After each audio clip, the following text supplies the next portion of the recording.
اللہ الرحمن الرحیم۔ عزیز طلباء السلام علیکم۔ بی ایس سی کا جو لیکچر ہے میکرو اکنامکس کا جو پیپر بی ہے اس کا آج ہم کلاسیکل ماڈل کے اوپر جو پیگو نے اعتراضات کیے تھے اس کے بارے میں تھیوریٹیکل جائزہ لیں گے۔ کلاسیکل جتنے بھی آپ نے تھیوریز پڑھی ہیں اس میں آپ نے اس کا جائزہ لیا، ڈائیگرام کے ذریعے سیز لا کو ڈسکس کیا، کوانٹیٹی تھیوری آف منی کو ڈسکس کیا۔ آج ہم ایک اور امپورٹنٹ ٹاپک جو اکثر ایگزامینیشن پوائنٹ آف ویو سے یہ ٹاپک آتا ہے کہ پیگوز کیا جو اعتراضات ہیں، انٹریکشنز ہیں of classical theory of employment کو۔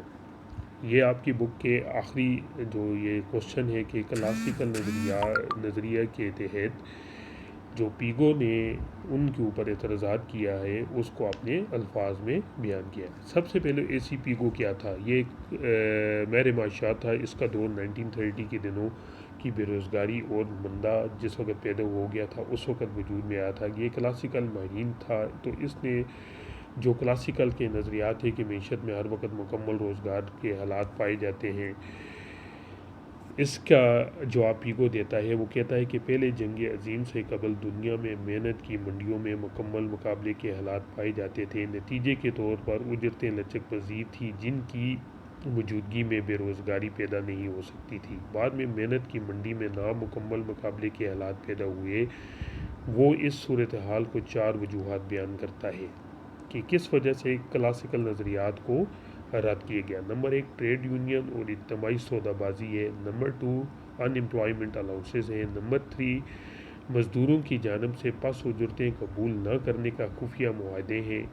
حکومت کی جانب سے کم از کم اجرتوں کے قوانین ہیں۔ پس پیگو کہتا ہے کہ ان چاروں وجوہات کی بنا پر محنت کی منڈی میں اجرتیں ایک اونچی سطح پر جا کر ٹھہر گئی ہیں یا نتیجے کے طور پر غیر لچکدار بن گئی ہیں۔ وہ اس صورتحال جب اجرتیں نیچے کی جانب غیر لچک پذیر ہوں تو اس کے نتیجے میں واضح طور پر بے روزگاری وجود میں آتی ہے۔ لہٰذا وہ کہتا ہے کہ اگر محنت کی منڈی میں مکمل مقابلے کے حالات پیدا کر دیے جائیں تو اجرتیں لچک پذیر بن جائیں گی جس سے بے روزگاری کا خاتمہ ہو جائے گا۔ عزیز طلباء، یہاں پر پیگو نے تھوڑا سا انٹروڈکشن کیا کہ وہ کون سی وجوہات تھیں جس کی وجہ سے کلاسیکل نظریات کو رد کر دیا گیا۔ اب ہم یہاں پر آگے چل کے مزید کلاسیکل نظریہ مکمل روزگار کو اور اس کے اوپر تنقید، خامیاں یا کمزوریاں، یہ اگر آپ دیکھیں تو مختلف ایئر میں یہ پنجاب یونیورسٹی میں 2012 سے 13 میں یہ کوشچن آگے آیا ہوا تھا۔ تو سب سے پہلے کرٹیسزم کرتے ہیں۔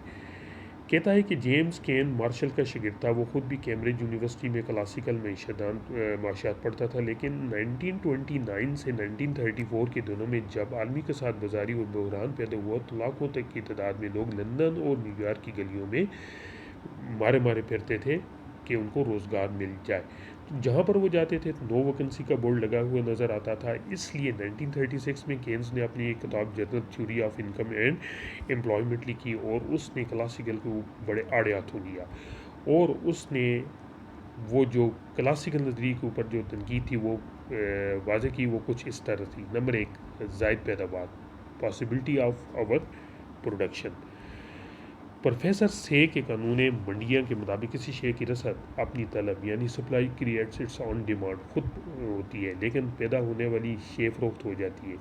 اس طریقے سے معیشت میں نہ تو کبھی کوئی زائد پیداواری ہوتی ہے اور نہ ہی بے روزگاری ہوتی ہے۔ لیکن 1930 کا جو عالمی اقتصادی بحران تھا اس میں یہ دیکھنے میں آیا کہ جب اشیاء کی منڈی میں تو اشیاء کا سیلاب آیا لیکن لوگوں کی اتنی مقدار میں اشیاء کو خریدنے میں تیار نہیں تھی۔ اس صورتحال کی بنا پر سے کا قانون اور زائد معاشی نظام میں ماہرین کا نظریہ مشکوک ہوتے گئے۔ چنانچہ پروفیسر کینز نے سے کی قانون منڈیوں پر اعتراضات کرتے ہوئے کہتا ہے کہ جب عاملین پیدائش اشیاء و خدمات کو پیدا کرتے ہیں تو انہیں لگان، سود اور اجرتیں وغیرہ کی صورت میں معاوضے دینے پڑتے ہیں، لیکن اس بات کو کوئی گارنٹی نہیں ہوتی کہ عاملین پیدائش اپنی کمائی ہوئی معاوضوں کو پورا کا پورا وہاں پر خرچ کر دیں، بلکہ وہ کچھ حصہ پس انداز بھی کر دیتے ہیں۔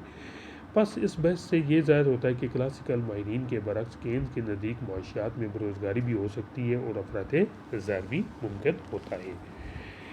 سیکنڈ پوائنٹ میں وہ کہتا ہے کہ بچتیں اور سرمایہ کاری ہمیشہ برابر نہیں ہوتی. اب کلاسیکل ماہرین کے مطابق saving always equal to investment, جبکہ وہ کہتا ہے کہ بچتیں اور سرمایہ کاری کرنے دو مختلف طبقات ہوتے ہیں، ان کا مقاصد اور پروگرام بھی مختلف ہوتے ہیں، اور سماجی اور ہمارا معاشرہ نظام بہت پیچیدہ ہے جو اس بات کی گارنٹی نہیں دے سکتا کہ بچتیں اور سرمایہ کاری ہمیشہ آپس میں برابر رہیں گی.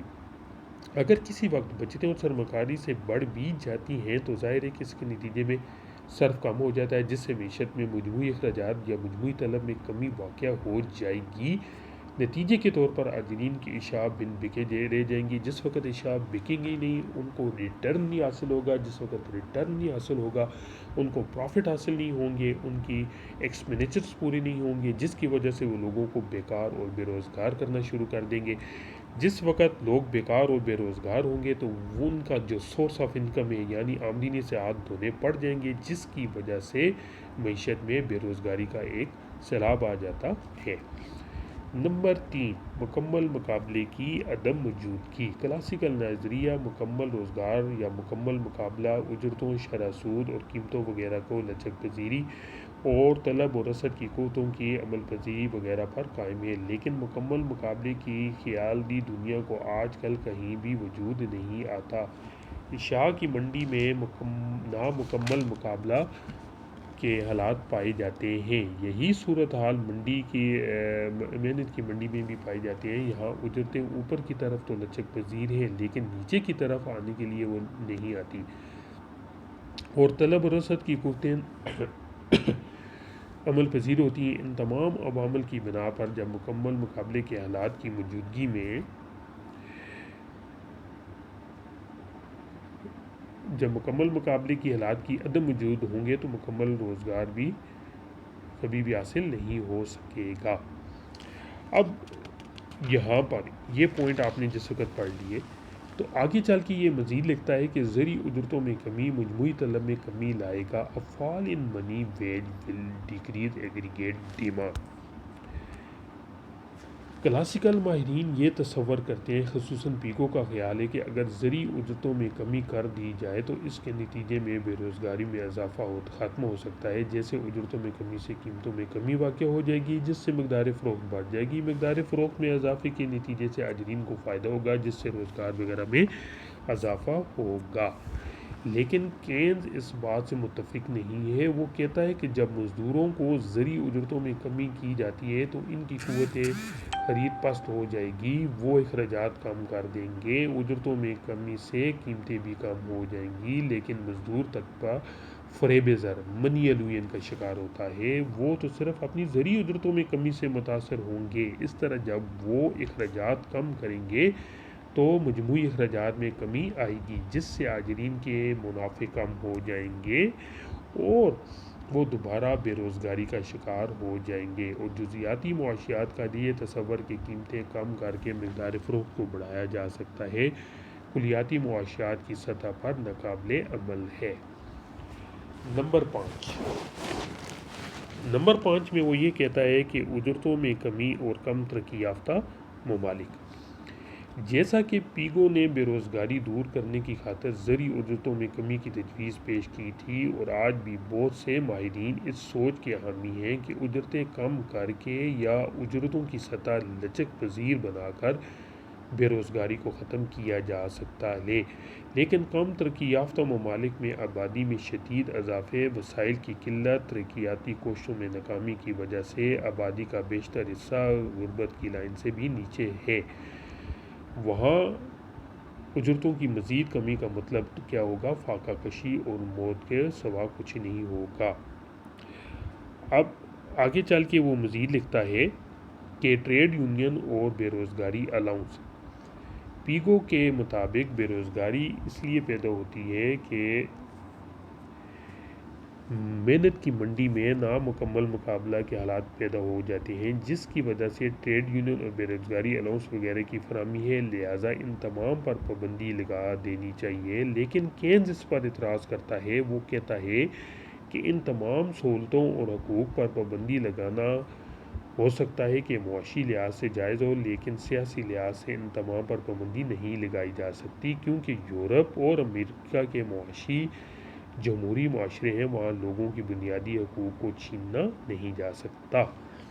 نمبر 7، مکمل روزگار ناممکن ہے۔ نظام سرمایہ داری کے حامل معیشتوں میں یہ بات کہنا کہ قیمتوں کی ملکانیت اور ذاتی مفاد کے تحت کام کر رہا ہے، یہاں تجارتی چکر عام دیکھنے میں آتے ہیں، جس کے نتیجے میں کبھی تو اشاع اور روزگار میں کیا ہو جاتا ہے کہ ان تمام کاروباری توقعات پر امیدی اور نا امیدی کے رجحانات، وسائل کی غیر معیاری تفویض، دولت کی تقسیم میں ناہمواری، سماجی فائدے، نجی فائدے، بیرونی اثرات عام دیکھنے میں آتے ہیں۔ ان حالات میں ہماری معیشتیں شاید ہی مکمل روزگار کی طرف گامزن ہو سکیں۔ اب یہ جتنی بھی بحث کی ہے عزیز طلباء، یہ 7 پوائنٹ بنتے ہیں۔ وہ پوائنٹ کون کون سے ہیں؟ زائد پیداواری کا امکان، possibility of over productions. Number 2، saving are not always equal to investment, بچتیں اور سرمایہ کاری ہمیشہ برابر نہیں رہتی۔ لیک آف پرفیکٹ کمپٹیشنز، مکمل مقابلے کے حالات کی موجودگی ہے۔ A fall in money wage will decrease aggregate demand، زرعی اجرتوں میں کمی مجموعی طلب میں کمی لانے کا باعث بنتا ہے۔ Fall in wage in under developing countries، اجرتوں میں کمی اور کم ترقی یافتہ ممالک۔ Trade union and unemployment allowances, trade union اور بے روزگاری کا allowance. Full employment is impossible, مکمل روزگار ممکن نہیں ہے۔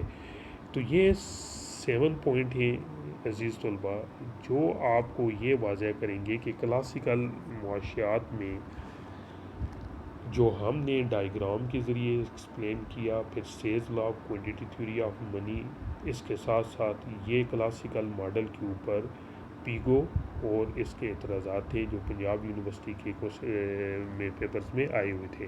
اس کے علاوہ اس چیپٹر میں جو امپورٹنٹ سوالات ہیں وہ آپ کے سامنے یہاں پر مینشن ہیں، ساتھ ایئر بھی لکھا گیا ہے، لہٰذا آپ کوشش کریں کہ اس چیپٹر کو، ابتدائی چیپٹر ہے، بڑے اچھی طریقے سے پڑھیں تاکہ آپ کلاسیکل کے بارے میں فل اویئرنیس ہو جائیں، اس کی اسمپشن کیا ہے، سیز لا کیا ہے، کوانٹیٹی تھیوری آف منی کیا ہے، اس کی 4 مارکیٹس کیا ہیں، لیبر مارکیٹ کیا ہوتی ہے، پروڈکشن مارکیٹ کیا ہے، کوانٹیٹی تھیوری آف منی کیا ہے، نامینل ویجز کیا ہیں، ریئل ویجز ہیں۔ یہ آج آپ کا کلاسیکل چیپٹر اختتام پذیر ہوتا ہے۔ نیکسٹ چیپٹر جو ہوگا آپ کا Keynesian theory of income and employment یا کینز کا عمومی نظریہ روزگار اور آمدنی، ہم انشاءاللہ ڈسکس کریں گے۔ عزیز طلباء، یہ آپ کے پاس ایک اسائنمنٹ ہے۔ میں اب امید کرتا ہوں کہ آپ اس کلاسیکل جو تھیوری ہے اس کو بڑے اچھی طریقے سے پڑھیں گے، اور میں نیکسٹ انشاءاللہ عنقریب کوئی 2 یا 3 کوسچن یہاں اس چیپٹر سے امپورٹنٹ دوں گا۔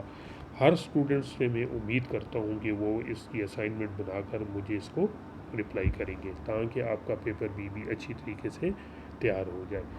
عزیز طلباء، نیکسٹ لیکچر تک اللہ آپ کا حامی و ناصر ہو۔ شکریہ۔